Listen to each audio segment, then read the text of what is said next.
right, it's time for the Goodland Regional Medical Center School Spotlight on Rockingham Radio, KLOE in Goodland, every Friday morning at this time. And we have special guests, and well, they're all special. Everybody that gets on this show is special, I'm here to tell you. And I'll just have you introduce yourself and kind of give us a synopsis of who's here and what we'll be focusing on. Well, I'm Emmett Rudolph, principal at North Elementary School, and I have with me today Brooke Heater and Andrew Luna, who are in charge of our after-school program and at North Elementary School. Brooke is the director, and she's in charge of both programs at North and West, and Mr. Luna is in charge, so he's the coordinator at North Elementary, and Sandra Smith couldn't make it today, but she's the coordinator over at West Elementary School.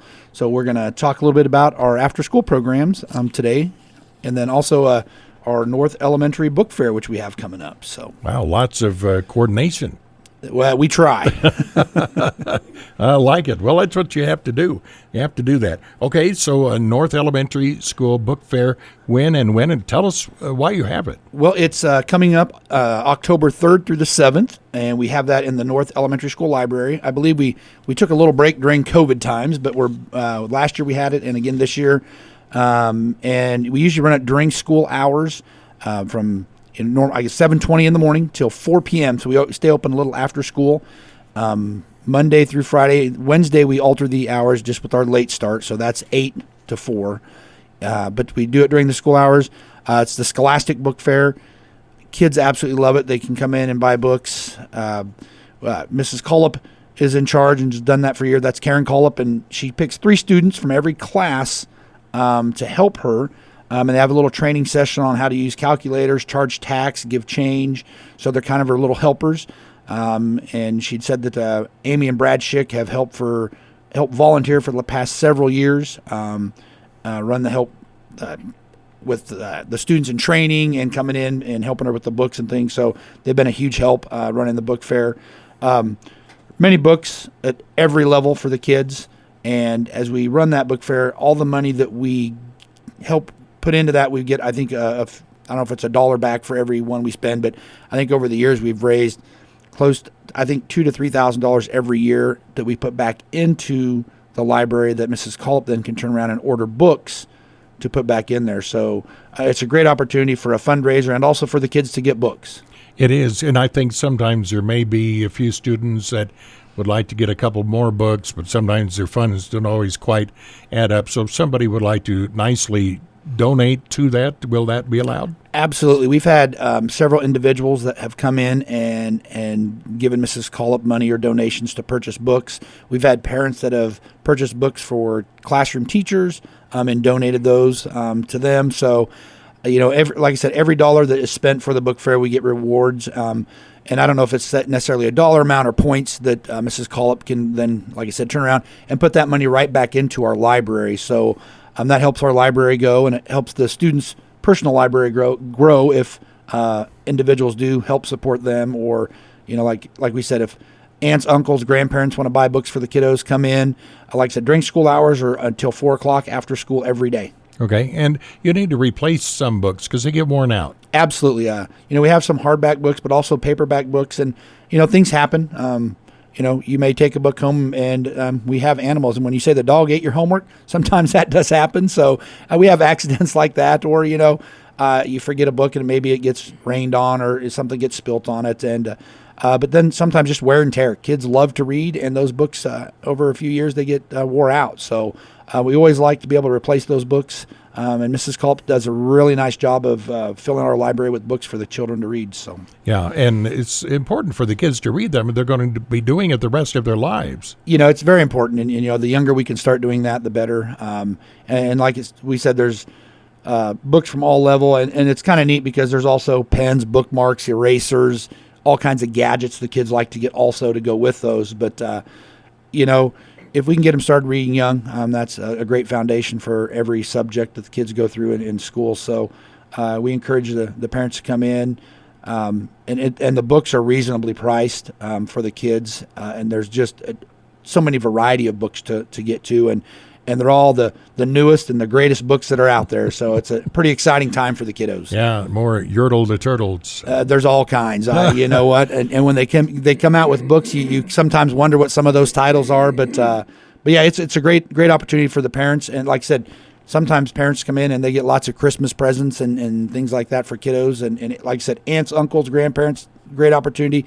Anybody can come in and purchase those books, so they just have to, if you come in, check in at the office, and I'm sure we'd be glad to let you come in, again, during that time of October 3rd through the 7th. Our family, Santa Claus brought us a big rack of something. I don't know what it was. I do now, of course, but then I didn't. And Mom and Dad would only give us one clue, and it's something you'll never stop opening. And it was a set of Childcraft encyclopedia. The next year we got the world books, and boy, what fun. That's big stuff. If you had encyclopedia or Childcraft at home.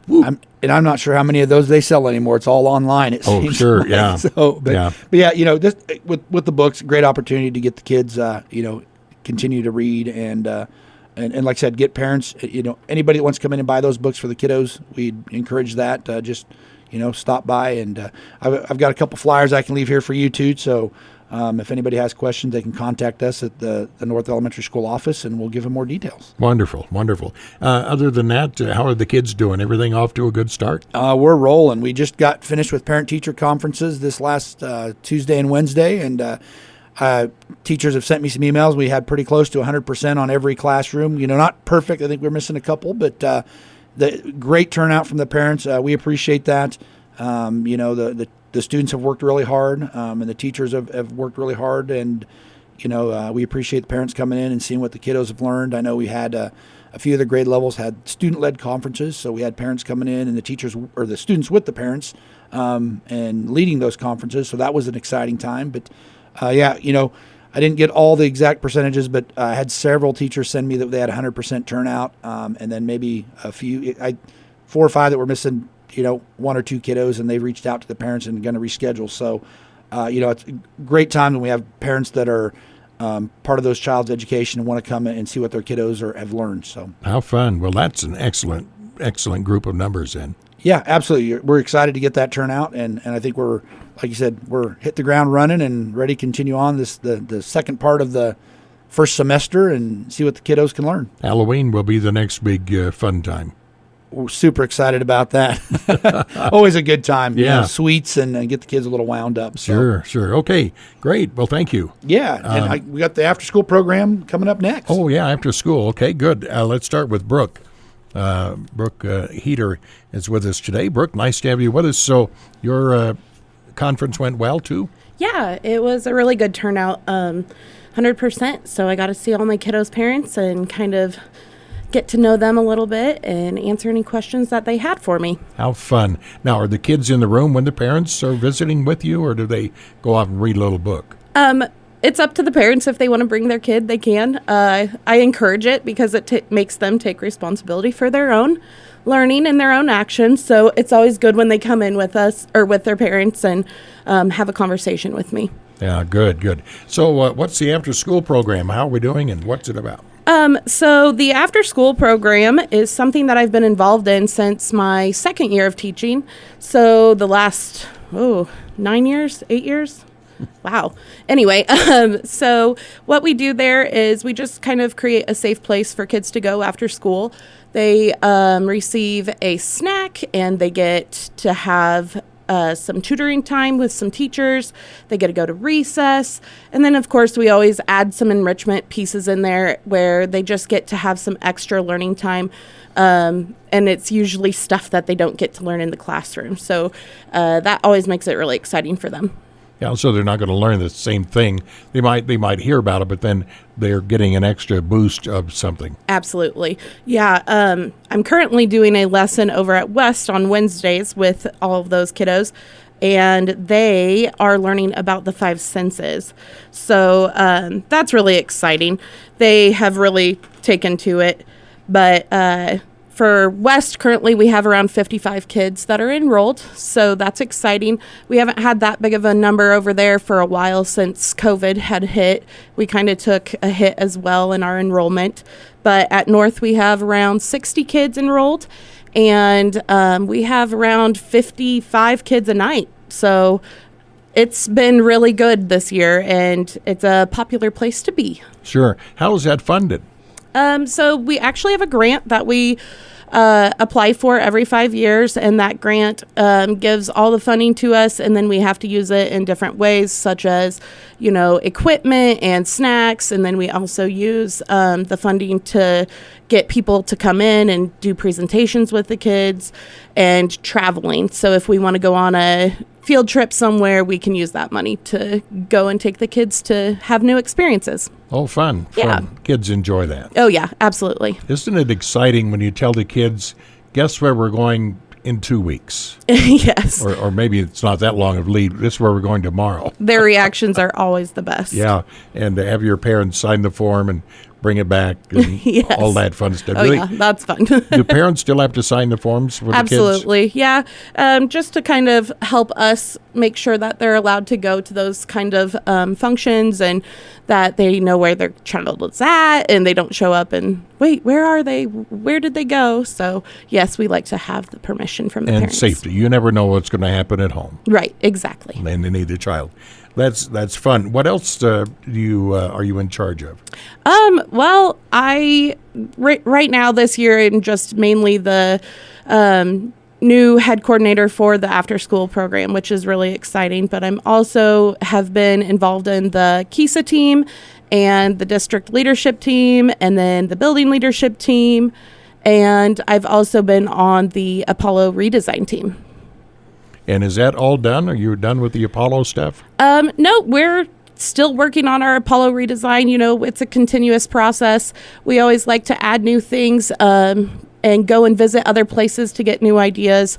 So that's something that we always try to encourage, and we're always excited about. Sure. And then on the way home, after you visited another school, there's always chatter about something, isn't there? Oh, yeah. We always like to get the ideas from the other schools, and, then that creates a conversation between us and as colleagues, and we just, what if we do this, and what if we do that? And it just really gets the excitement going and the momentum to move forward and just come up with new ideas so it can be the best learning experience for our students. Do we have other teachers from other districts visit the Goodland schools? Yeah, we have had several different schools from different areas come in and see us. Yearly, we always have the KTOY team come in, and they come and observe us and see what we're doing in our schools. And we're always open to having other places come and see all the great things that we do. Okay. I want to ask you, I know you've been here. What got you started teaching? What triggered your mind that, hey, I can do that? Well, I have quite a few educators in my family, so that was always something that I've been around, and, they always said, Brooke, you should be a teacher when you grow up, and I don't know. And then, being in college, I finally was just like, okay, I'm going to bite the bullet and just do it. And it's been honestly the best decision of my life, and I just have so much passion for it and energy, and I just want to create something for kids that they'll always remember. How fun. Well, good luck and keep up the good work. I know the kids enjoy being with you, and you probably have a few laps every day in the classroom. I'll bet. Just a few. Yeah, sure. Well, thank you, Brooke. Appreciate that. All right, Brooke Heater with us on the Goodland Regional Medical Center Spotlight. We'll be back in just a moment. Goodland Regional Family Health Center, adjacent to the Goodland Regional Medical Center, is happy to welcome board-certified family practice physician Dr. Hilton Ray. Dr. Ray has been practicing family medicine since 1992. He is now accepting new patients of all ages. To schedule an appointment, call 785-890-6075. Same-day appointments are available. For more information, visit goodlandregional.com.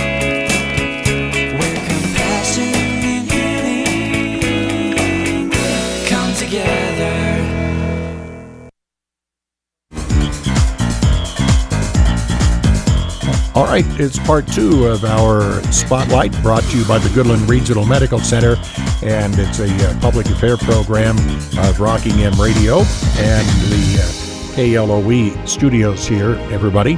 We have Andrew Luna, Andrew is with the Goodland Public Schools. Andrew, what is it, again, that we're going to be focusing on with you here this half hour? We're going to be focusing on the after-school program. The after-school program, okay. Now, what part do you play in this? I play as the on-site coordinator, so I kind of like make sure everything's running smoothly, make sure the kids are following directions. If parents have any questions, they come and ask me so that I can make sure that we're getting everything done that we need to get done. Okay, can you scoot up there just a little bit there? Yes, sir. Yeah, that's a little tough in that chair, I understand that. So you are working along with Brooke then? Yes, sir. Yeah. What about, do you have run into any issues like, oh, guys, we didn't think about that? Does somebody ever forget treats? No, we don't really forget treats. We have the lunch ladies at the school that make sure that's ready for us when we start the after-school program. I can't really think of anything that we really forgot ever, so I haven't had that issue yet. Yeah. Do you have monthly themes? I understand you're learning about the 5 senses. That should be really interesting to the kids. Well, with the 5 senses, I think that's actually over there with West. At North, we've been working on some other stuff with enrichment, kind of team building exercises and different games that we've used for them to work together, to learn how to work as a team instead of just being individual all the time. Yeah. I remember, and I've mentioned it on the air, I know just about every year, it seems like years ago, Southwestern Bell had a series of films, 16-millimeter films. They were maybe 20 minutes or half hour on the senses, and they were really, really good. Do you remember, did you ever see those? The Southwestern Bell put those on, and you would see the comical characters in the head where, for instance, your arm or your hand would touch something hot, and then there was little nerves that run up your arm and tell your brain, hey, tell the arm to move. And the little brain would go on the switchboard, hey, arm, move, it's too hot. Ah! And then the arm would move, and they would do this. And then the switchboard operator would go back to taking a nap, you see. So it was just really, really fun. I think I've seen those a couple times, but you might look on the web page, Southwestern Bell Sense Film, 16-millimeter. I'll have to definitely look at that then. And it's, the kids would love it. I think the kids would love that. Yeah. Okay. You can do your planning. I think that's good. What do you have coming up this month? What's the focus? So I kind of want to focus on a little bit of more of the zones of regulations, so the kids can understand their emotions a little bit better, what skills they can use to help themselves calm down or wake themselves up if they're feeling too tired to do stuff. From what I've seen, a lot of the kids have really good skills already, but I just want to give them a little more enhance. I've talked to Brooke about it once in a while, about doing something about that. So I think that's probably the next step for me. I remember when we used to do so much writing, we would have to stop and just put our hands down. Just let your arms fall. Just let them go. Wiggle your fingers. Just kind of, especially during maybe a test, or maybe you're writing a big piece of paper on something big, and the kids. Do you teach the kids how to hold pencils? I do. Personally in my classroom, I do. We do quite a few writing things. I try to take away from the iPads once in a while. I do a lot on the iPads, but when it comes to writing pieces, we use the pencils. I make sure to watch so that the kids are holding the pencils correctly. They're writing the words down. They're staying in the lines, that kind of stuff. That was tough to stay in the lines for me. Me too. I always wanted to add another line.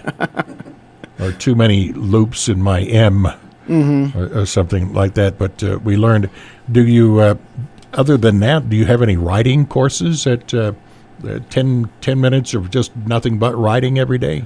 Not quite every day, but in my classroom, we do writing pieces that go with what we're reading in Journeys. So they'll write over, like, if they're reading about Because of Winn-Dixie, like what they've seen with the dog, how they would end the story differently, stuff like that. That sounds like fun. Do you have a lot of time to plan what you're going to teach the kids, or do you have rules that the state sets out and the government says you must teach this in your classroom every year?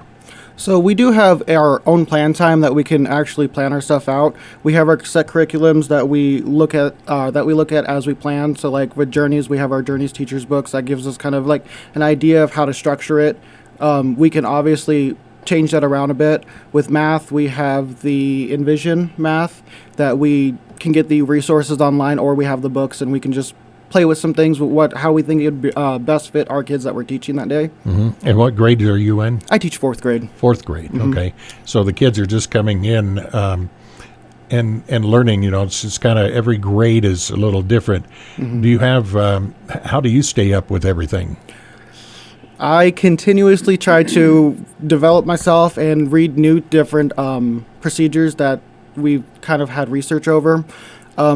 I read the teacher manuals once in a while to make sure that I'm keeping up pace with what we're supposed to be doing. The paces can be a little rigorous sometimes, so I make sure that we're hitting the main topic points and being able to see that the kids have growth and understanding the content.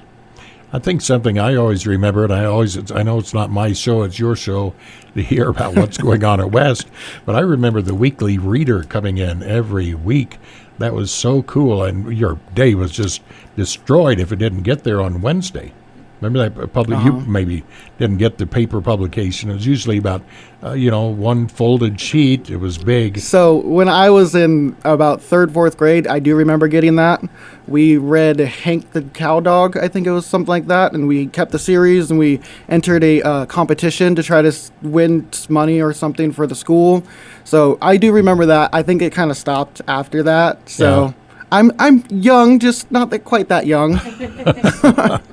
Well, now I suppose it's probably online somewhere, or something like it is online. Yeah. So much is online. I'd guess so. How are your kids in your class and 4th grade in general? How are they doing with the iPads? With the iPads, they're doing well.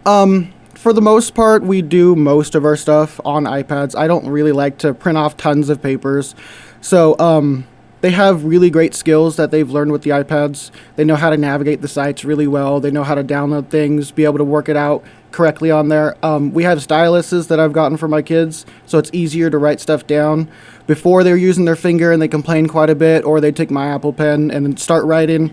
So I think they learned from some really great skills. Obviously, they're really good with technology compared to when I was growing up. They've showed me quite a few things, so...